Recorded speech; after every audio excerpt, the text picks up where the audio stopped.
అందరికీ నమస్కారం. సాధారణంగా రవిబాబు సినిమా అంటేనే ఏదో కొత్త ప్రయోగం ఉంటుంది. కానీ ఈసారి 'రేజర్' సినిమాతో ఆయన చేసిన ప్రయోగం మాత్రం థియేటర్‌లో రక్తం ఏర్లై పారేలా చేసింది. అసలు ఈ 'రేజర్' ఎంత షార్ప్‌గా ఉంది? సామాన్య ప్రేక్షకులు దీన్ని తట్టుకోగలరా? అనేది ఈ వీడియోలో వివరంగా తెలుసుకుందాం. ముందుగా కథాంశం గురించి చెప్పుకుంటే ఇదొక పొలిటికల్ క్రైమ్ థ్రిల్లర్. ముఖ్యమంత్రి పదవిపై కన్నేసిన ఒక హోంమంత్రి ఆయనను దారుణంగా హత్య చేస్తాడు. ఆ హత్యను ఒక రహస్య కెమెరా రికార్డు చేస్తుంది. ఆ వీడియోను చూసిన ఆపరేటర్ను కూడా హోంమంత్రి కొడుకు చంపేస్తాడు. కానీ ఆ దృశ్యాన్ని అల్మారాలో దాక్కున్న అతని 7 ఏళ్ల చిన్న పాప కళ్ళారా చూస్తుంది. ఆ చిన్నారిని రక్షించడానికి రుద్ర అనే డాగ్ గ్రూమర్ ఎలా రంగంలోకి దిగాడు, ఆ రాజకీయ రాబందుల నుంచి ఆ పాపను ఎలా కాపాడాడు అనేదే సినిమా. నిజానికి ఇలాంటి కథలు మనకు కొత్తేమీ కాదు. పసివాడి ప్రాణం లాంటి సినిమాల్లో మనం ఇవి చూసాం. కథలో కొత్తదనం లేనప్పుడు కథనం వేగంగా ఉండాలి. రవిబాబు సరిగ్గా అదే ప్లాన్ చేశారు. కానీ సినిమాలో అన్ని హీరోకి అనుకూలంగానే జరిగిపోతుంటాయి. పెద్దగా కాన్ఫ్లిక్ట్ లేకపోవడం, అంత పెద్ద సాక్ష్యం దొరికినప్పుడు వెంటనే మీడియాకు ఇవ్వకుండా హీరో ఎందుకు దాచిపెడతాడనే లాజిక్స్ ఇక్కడ మిస్ అయ్యాయి.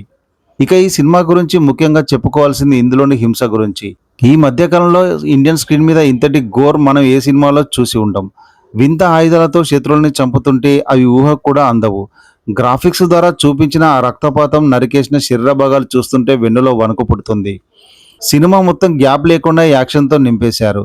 బడ్జెట్ అంతా ఆ ఎరుపు రంగుకి గ్రాఫిక్స్కే ఖర్చు పెట్టినట్లు అనిపిస్తుంది. సినిమాల్లో ప్లస్ పాయింట్స్ విషయానికి వస్తే బ్యాక్గ్రౌండ్ మ్యూజిక్ చాలా బాగుంది. ఇది యాక్షన్ సీన్స్ని మరో లెవెల్కు తీసుకెళ్ళింది. సినిమాటోగ్రఫీ కూడా ఆ మూడ్ని బాగా క్యారీ చేసింది. రవిబాబు నటన, ఆయన క్యారెక్టరైజేషన్ కొత్తగా ఉన్నాయి. అయితే విపరీతమైన హింస వల్ల సున్నిత మనస్కులు, ఫ్యామిలీ ఆడియన్స్ ఈ సినిమాను చూడడం కష్టమే. అందుకే పిల్లలతో కలిసి ఈ సినిమాకు వెళ్ళడం అస్సలు మంచిది కాదు. ఫైనల్గా చెప్పాలంటే 'రేజర్' ఒక చిన్న పాపను రక్షించే కథే కావచ్చు. కానీ ఇది ఖచ్చితంగా చిన్నపిల్లలు చూసే సినిమా మాత్రం కాదు. రవిబాబు మార్క్ స్టైల్ ఇష్టపడే వారికి, అలాగే హార్డ్ కోర్ యాక్షన్ సినిమాలు ఇష్టపడే వారికి మాత్రం ఇది నచ్చుతుంది. సో ఇదండి 'రేజర్' మూవీ గురించి నా రివ్యూ.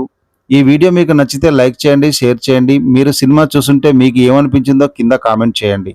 మరిన్ని అప్డేట్స్ కోసం మన ఛానల్ని ఇప్పుడే సబ్స్క్రైబ్ చేయడం మర్చిపోకండి. జై హింద్.